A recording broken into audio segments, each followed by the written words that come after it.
Well, hello and welcome back to the podcast. Today, I am joined yet again by Meg Wheeler, who is a business money expert, coach, consultant, CPA, all of the things. That was a terrible intro, but really, you're a CPA with some money expertise. I'll let you take it from there and tell us what it is that you actually do and who you help before we get into our topic for the day.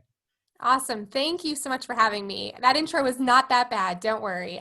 So I am a CPA and a biz money coach, and I primarily work with online educators, service professionals, and coaches to set up, manage, and master the money stuff in their businesses. Everything from accounting and taxes to cash flow to making more money. And I do that both through DIY options like my course and my membership, and also done for you services like virtual CFO services and tax prep. Nice. Okay. I know a lot of people are going to need the tax prep stuff. I have this episode scheduled to release at like the very, very end of December. So people are starting. Well, I know Perfect. the eager beavers are starting to really think about taxes. The others probably not until February or March, but this is great timing. At the And end of the podcast, don't let me leave without getting your contact information, that's Meg. good. Usually I'm pretty good about remembering, but meanwhile, we're here today to talk about equitable financial practices in business. Can you tell us what does that mean?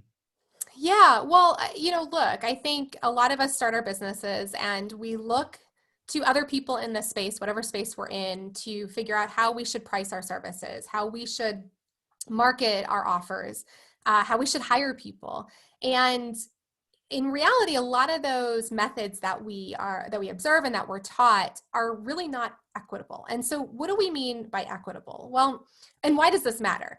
So society is at its core inequitable, and this is a hard concept for a lot of people to kind of wrap their heads around because it's such a massive problem. But essentially what it means is that wealth is unequally distributed based on race, based on gender, based on sexual orientation, and perhaps other things. We know that people of color have a wealth gap. We know that women are paid less than men, and all of these things really harms the economic mobility of these groups of people. So when we're talking about having equitable financial practices in our business, we're talking about designing our business in a way that is working to eradicate these wealth and economic opportunity gaps and make our business part of a shifting culture that really is working to ensure that regardless of your race, regardless of your gender, that you have equal access to economic opportunities and to build long-term wealth.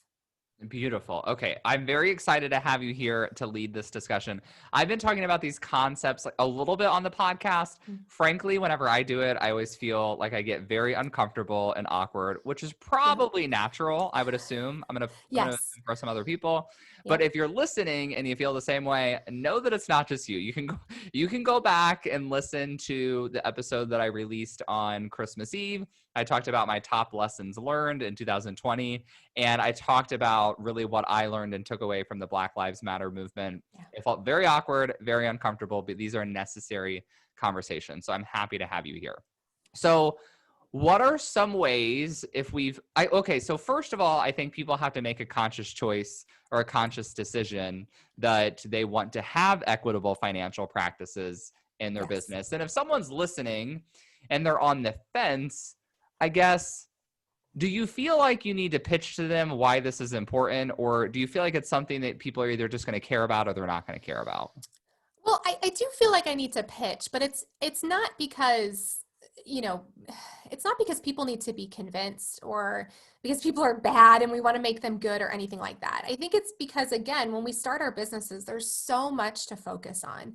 And this is not something that's talked a lot about in the online business space or really in the business space in general. I think it's maybe more talked about in big corporate spaces that can afford to bring in, DEI people and do this kind of work. But for a lot of us, this just isn't on the radar. And I also think, and this is the part, where I know it gets uncomfortable, but we're all at a different place in our journey of doing this work, of being anti-racist, of fighting to eradicate gender inequality. And that's okay. I think what's important is that you're doing the work. I'm by no means done with the work. You're never done. And so I think it is important for people to understand why this stuff matters. I mentioned at the beginning of our chat here that there is just massive inequity in our society. But I just want to point out really why this matters and why this wealth gap is important. Your wealth has a huge impact on the quality of your life. Everything from education to housing, to your ability to access quality healthcare, to whether or not you can retire, to like a year like 2020 with a pandemic, how well you can respond to a crisis. We know coming into this pandemic that the average American only has about $400 in their savings account. Well, I'm sure by now they've blown through that with the levels of unemployment and economic strife that we've seen. And we know that that's worse for women. We know it's worse for people of color. And so that's why this matters. But I also want to add that, because a lot of people will say to me, okay, I get it. I'll worry about this when I have more money. I'll worry about it when my business is bigger, or I'm not hiring now, so I don't need to think about this. But what I believe is that if we build a business that is actually focused on doing this work and is a truly equitable business, that's going to return to us so much benefit. I am a firm believer that when we all rise, we individually will rise. I'm a firm believer that creating the type of society we want to be a part of is an important part of being a business owner, regardless of how big or small we are. And so that's really why I think this work matters. And so I would encourage everyone, no matter how small you are or big you are, or new you are in business, to think about this stuff. And the last thing I'll say, there's a lot of things you can do that aren't that hard and don't cost money or that much money that you can start implementing now. So there's no time like today. Start doing the work. Be a part of the culture that we want to create. Okay, so I think that's the perfect segue, right? So you teed it up perfectly. You said there's some small things that we can do right now. It's not going to cost us a lot of money, a ton of time. So let's dig into a few of these different areas that we can work on in order to build a more financially equitable business. So what's step number one? Where do we start? I think we start with what we're actually putting out into the world. So looking at our offers, and this could be a product, it could be a service, it could be a digital product, whatever you offer, looking at the pricing of it and looking at the offer itself. One of the things that I have done in my own business recently is around payment plans. I actually think this is a really big issue, especially in the online space. So number one, if you're able to, always offer a payment plan. Do keep in mind that does bring a little bit more risk to you as the business owner, so you need to plan for that.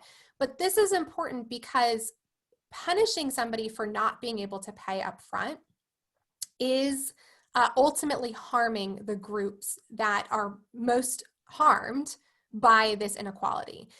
So I always offer a payment plan if I can. I also make sure that if I do charge more for the payment plan, so, you'll see somebody will say, okay, you can pay, $1,000 up front or $100 a month, which would be $1,200 for the year, right? Well, that's a $200 surcharge for that person who takes that payment plan then. So that's penalizing that person for not having the $1,000 in their bank account right now. So I think it's okay to have a surcharge because there are going to be extra fees every time you have to run their credit card. And there is a little bit more risk to you as a business owner if they don't pay. But especially in the online space, we've seen this surcharge be 20, 30, 40, 50%. And that is just not, in my opinion, an equitable business practice. Who has 50% surcharges? That's crazy. Well, I'm not going to name names. You can, okay, because I'm trying to do the math on my surcharge. So my signature offer is $2,000. Okay. And then I think the payment plan comes out to either $2,200 or $2,300. So I guess what is that? It's about a 10 or 15% surcharge. Yeah, which I would say it's maybe it's a little high, but I'm not going to lose sleep over it. You're not going on my list of bad people. So okay, good. I'm not on the list. And You're not on the list. Yeah, for those of you who are listening, a lot of my audience are not in the course creator space. They're service-based businesses. Yep. So you all are going to have larger contracts. And for most of you, if you're doing wedding photography, it's $4,000 and your payments are the same for everyone. If you're new to this world, the reason why we have these surcharges is because the reality is a lot of people don't finish I shouldn't say a lot, a small handful of people do not finish their payment plans. So the standard in the industry is to charge more money for a payment plan, knowing that some of those payments will drop off.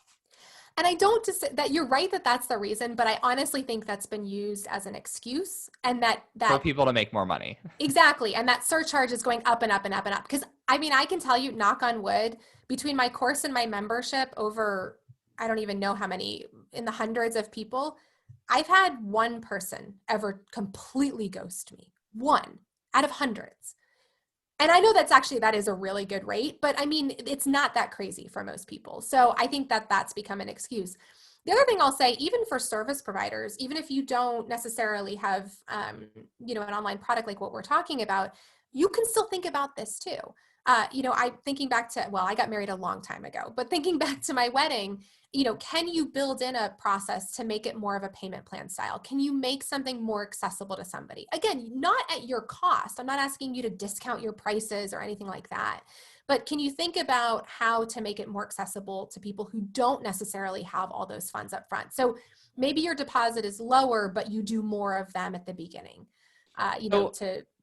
Okay, so I feel like there's an interesting kind of thing to be discussed here, because I can tell you, like, a lot of the way a lot of people in this industry feel is they'll say, like, well, I'm a luxury service provider. A lot of them actually hate the word luxury, but they recognize and realize that their service is not necessarily a needed service. It's something for people to spend money on if they have the money. So is this something that they still need to worry about, frankly, if they're not serving like disenfranchised communities who might be financially struggling? Yeah, I think it is. So a couple of things you said I want to touch on. The first is, who are they serving? So if you're not serving, and I get that this maybe depends a bit on what you do, right? But if you are not serving a diverse group of people, then maybe the first question I would ask is why? And maybe it's because the way you run your business doesn't welcome in a lot of different folks. But I also would say, yes, this isn't just something you do because people don't have money and can't pay. This is a recognition of the massive inequity in our society and the gap between what some people get and what other people get. And this is an effort on the part of business owners to be a part of the solution by making our services and the ability to work with us more accessible. And so it's not about, this isn't charity, it's not a handout. It's about recognizing that the way our society has been set up for so many people to be left behind means that more of us are less likely to have thousands of dollars in our bank account. More of us are less likely to not have to work for months and be perfectly fine. And so it's just creating opportunities for people to become a part of your world and work with you in a more accessible way. So I would say yes, even when you think of yourselves as a luxury, I think the inequity exists. In fact, there was an interesting graphic I saw the other day that the wealth gap between the top 10% of earners, so people who earn top 10% in the world, white people in that group, I think the average net wealth was like 1.7 million. And the average net wealth for Black people in that group was something like $400,000. So even at the highest earning level, people who presumably can buy fancy wedding photographers and all of that, there's still an almost $1 million gap, or more than $1 million gap in their average net wealth. Yeah, it's kind of wild to think about. Another thing I was thinking about as you were talking about this topic was, I remember, so our mutual mentor, I would say, Amy Porterfield, has talked about on her podcast how for the last round of her course, they decided to do a certain number of scholarships available to students. I'm assuming that you've heard about this, as a more concerted effort to have more diversity in their student group. And so it's something I've thought about in my business, but I'm not really sure how that works, because does that feel like a charitable handout? Like, how do you structure it? How do you market it? It's, I don't know. I feel like on one hand, I feel like I'm going to hit like a minefield everywhere I go. But then on the other hand, I feel like just by saying that, I'm being even more self-sacrificial, and like, that's not a cute look either. So here's the thing, and I'm so glad you brought this up, because everything that I share with you today and everything we talk about crafting equitable financial practices, there's no one right answer or one wrong answer. This is evolving work. And I think what's most important to remember as a business owner is just thinking through all of the choices you make and who they might negatively impact, inadvertently, and how you can craft policies that are more inclusive.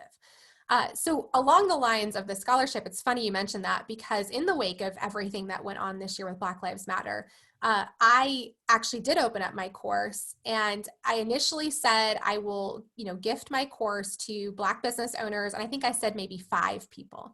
And I set up a Google form and I said, put your info here and then I'll just draw 5 names. And I got about 25 or 30 people signed up within the first 24 hours. So I actually decided, I said, you know what, I'm just going to leave it open.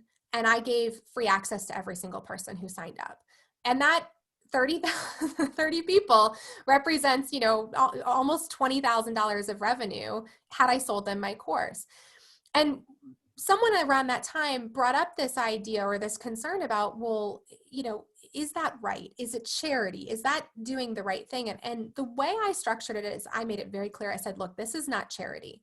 What I am doing is I don't have the cash in my bank account right now to invest in your business. So I'm giving you something of equal value. So the way I look at it is I invested $20,000 into Black-owned businesses because that was the best way for me to pay it forward and support other business owners who were, disproportionately harmed by our society. And so I think if you think about it that way, then it's a perfectly good concept. You don't want to do it as charity. You don't want to do it as, let me just gift this so I can feel better as a white person and move on with my life.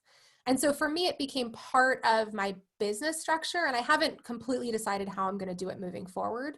But for me, it's very much about that investment. Every single person who entered my program, I saw as a business I was investing in and supporting, and I continue to support them. And I'll tell you, I have lost zero sleep about giving away 25 or I think it was ended up being about 30 courses.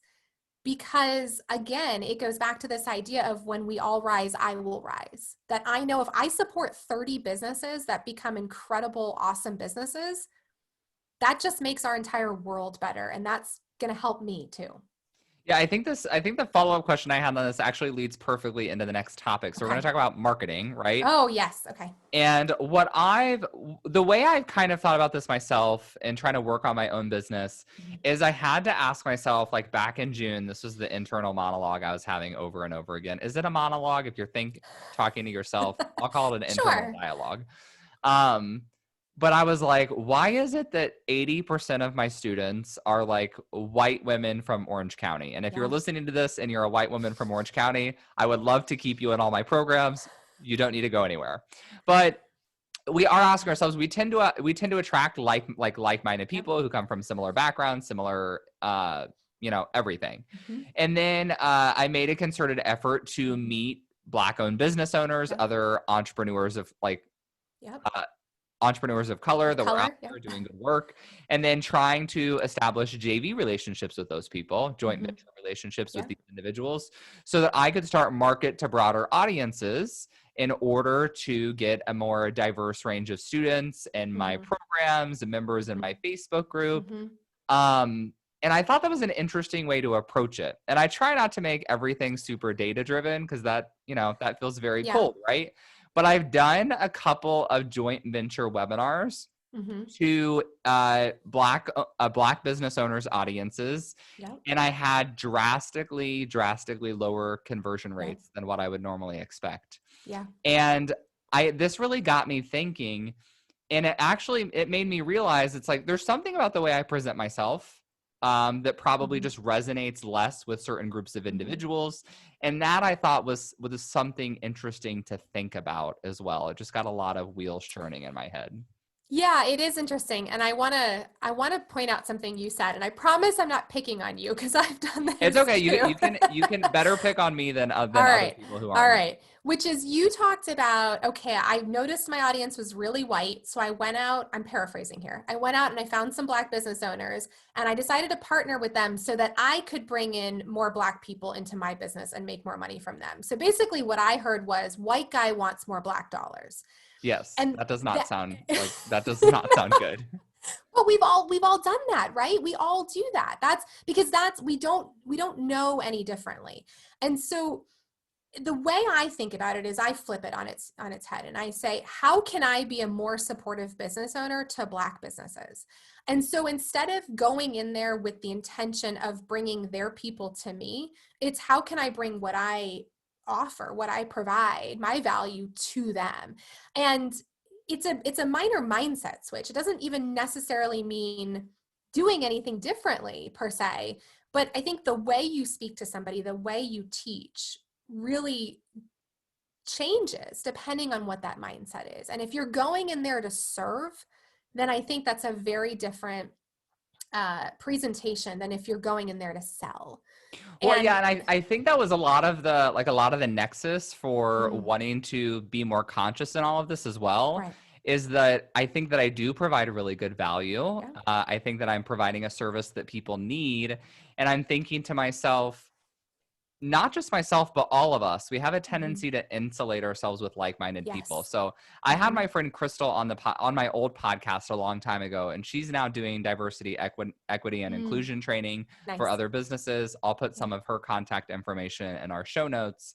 But I talked to Crystal about this, kind of a weird story, but back in college, I remember it kind of dawned on me halfway through my freshman year that all of my closest friends that I made my first year of mm-hmm. college Yeah, were all other people like myself who grew up in rural areas in the Midwest.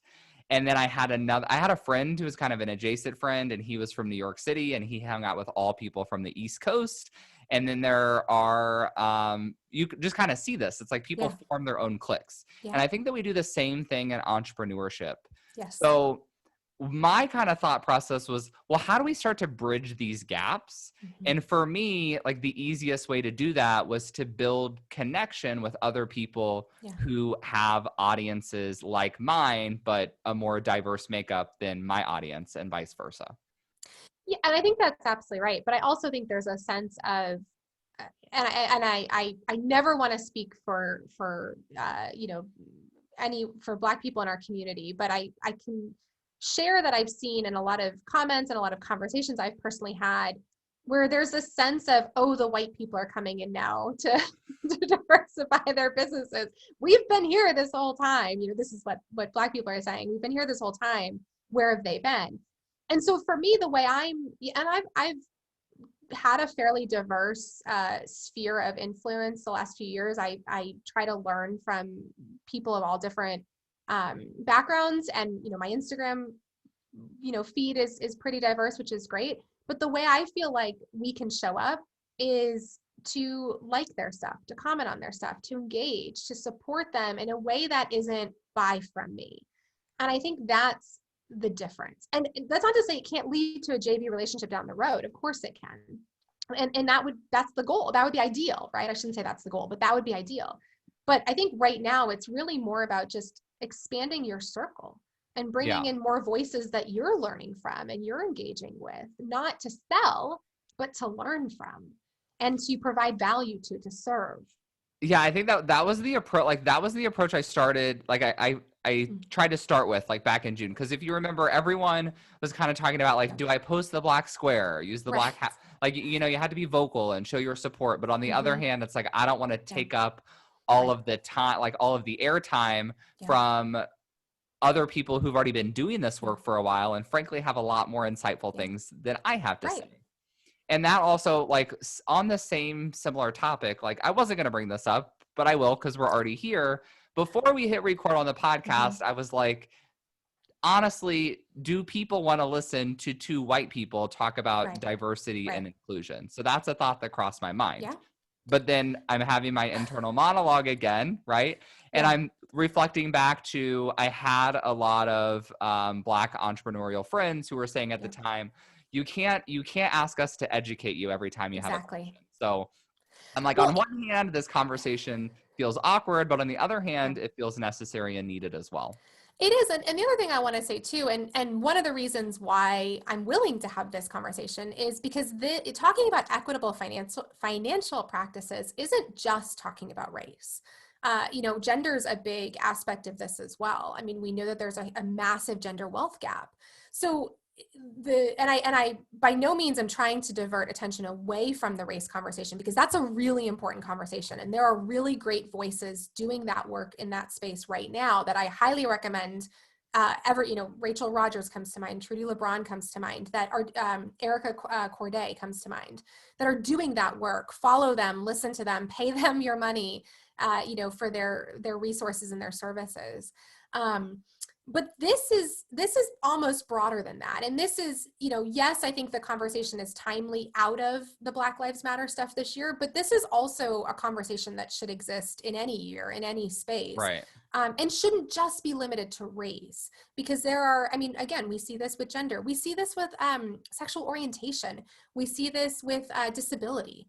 It's this idea that there are these massive inequities between kind of the top white able-bodied male, and and these other groups. And so putting some of these practices into place is really doing the work to get there. So I think it's just important we have the conversation. The wealth gap always kind of blows my mind. It's something that like I know exists but often forget about because A, I'm not a woman, and B, like pretty much everyone I've ever bought from are women. Maybe it's because I'm a gay man, and all of my friends have always been women, so I feel closely affiliated.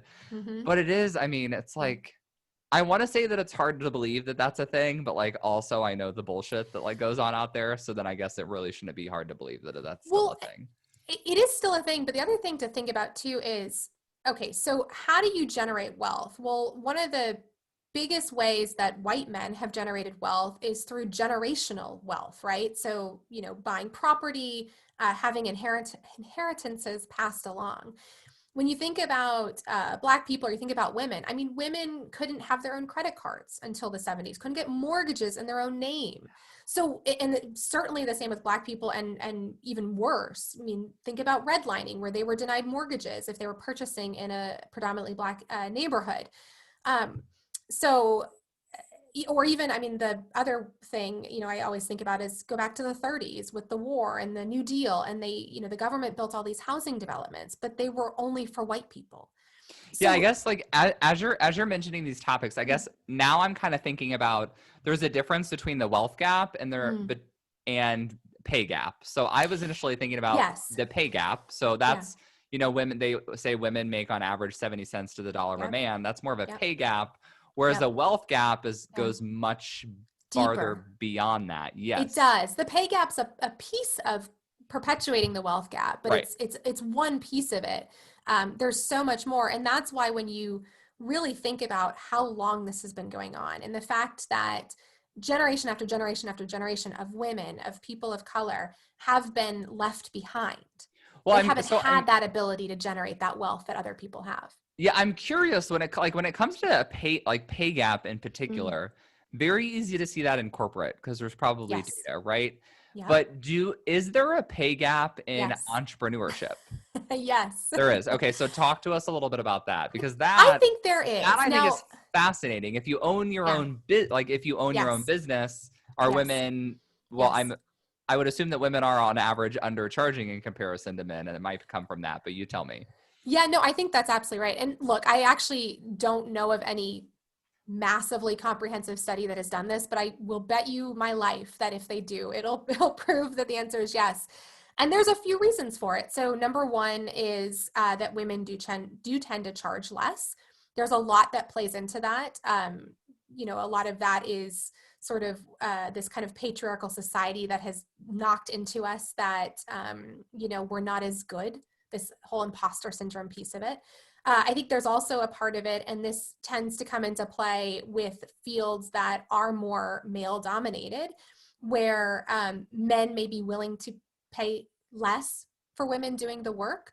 So there's some sense of that. I also think there's a lot of fields that just tend to be um, uh, lower price that women tend to fall into. Virtual assistant work is the first one that comes to mind, tend to be more women than men. And so that plays into it as well. But yeah, I think it absolutely is a piece of it. And I think another aspect of it is, and I know we've got hiring on our list to talk about, but another aspect of it actually is hiring too. Because once this sort of snowball has started, then it becomes really hard. Like once a woman is underpaid once, it becomes really hard to catch up. One of the things that I recommend to folks when they're hiring is to not ask about salary history, not ask about pay history. Because once you have that in your mind, if someone tells me, oh, I made $15 in my last job, well, then all of a sudden that's my benchmark for what I'm going to pay them. But maybe they were paid $5 less than a guy would have been paid. And so now that pay gap is just perpetuated and perpetuated and perpetuated. So I think it's a lot of practices like that too in hiring that predominantly hurt women, predominantly hurt people of color. Yeah, I feel like there's so many other questions we could explore on that topic. I think this is my reckoning that we're not going to obviously No. cover every single issue on this topic in a half an hour podcast episode. But we're getting the I wouldn't say the basics, but we're introducing the topic to the audience here Yes. on the show. So let's talk about let's segue into hiring. So what are some things that we can keep in mind? And I want to kind of bring some context to this as well, knowing that most of the people out there that are probably listening are not, they don't have six-figure businesses yet, or they might have six-figure businesses. So they're probably not interviewing full-time employees. Right. Just yet. Yeah, no, absolutely. I just actually did a Facebook Live on this a few weeks ago for my community. And literally, I basically said, this is not for people if you are hiring employees. This is if you have contractors, you got a VA, you got a social media person, whatever it may be. These are for those small businesses. This stuff still matters, and there's still a lot you can do. I think one of the most, I think there's two really critical things you can do. I think the first is thinking about the job description that you're writing. So again, whether it's a VA, whether it's someone doing your social media, whatever it is, a couple of things you can do. So probably most importantly, make the job description and the job itself skill-based, not credential-based. So don't say something like, must have this certification and must have worked for this many years and this or this. Instead, say I'm looking for someone who's detail-oriented, who is, great at writing sales pages that convert, who, is an awesome wedding, photographer, whatever the equivalent would be. It's thinking about what those skills are instead of what the experiences are. Because if you get into the credentials piece of it, then you're talking about weeding people out who maybe couldn't afford college, couldn't afford a coaching course, couldn't afford the training, or for whatever their circumstances are, weren't able to have the same credentials as a white person or as the male equivalent. And so focusing on the skills piece, I think, is really helpful there. The other thing too, and this may be something for you to think about when you're talking about, well, why am I not resonating with audiences that are not white women from California, is what kind of language are we using? So, and if you Google this, you'll find lots of articles with lots of great examples. But for women, for example, job descriptions that tend to talk more about competition and kind of like scaling and things like that tend to turn off women because they feel more aggressive. They feel like it's going to be a more sort of male-dominated environment versus a job description that focuses on collaboration, on teamwork.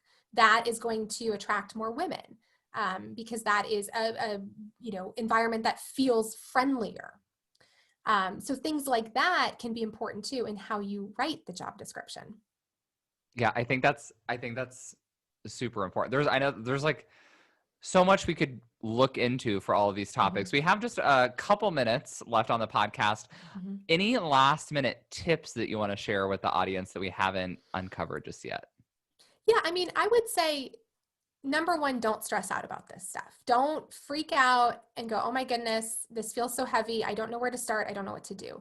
Take this as the opening conversation and start to think about where in my business can I make small changes. And every decision I make in my business, from how I price my products or services to who I hire and how I hire them, is there a way that I can do this so that it's more accessible to a greater group of people, and that it's less focused on things that are more likely to weed out people and just focus on a certain group of folks? And so I think it's just starting that conversation that's the important step.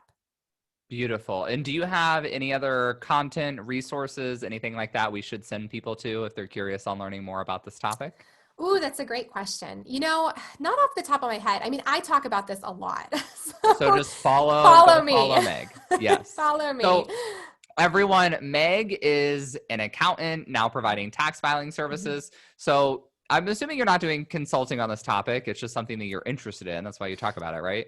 That's exactly right. Yeah. I mean, it's something I'm interested in. This is not something I'm charging for because it's something that we all need to learn and do together. So I'm just here for the work.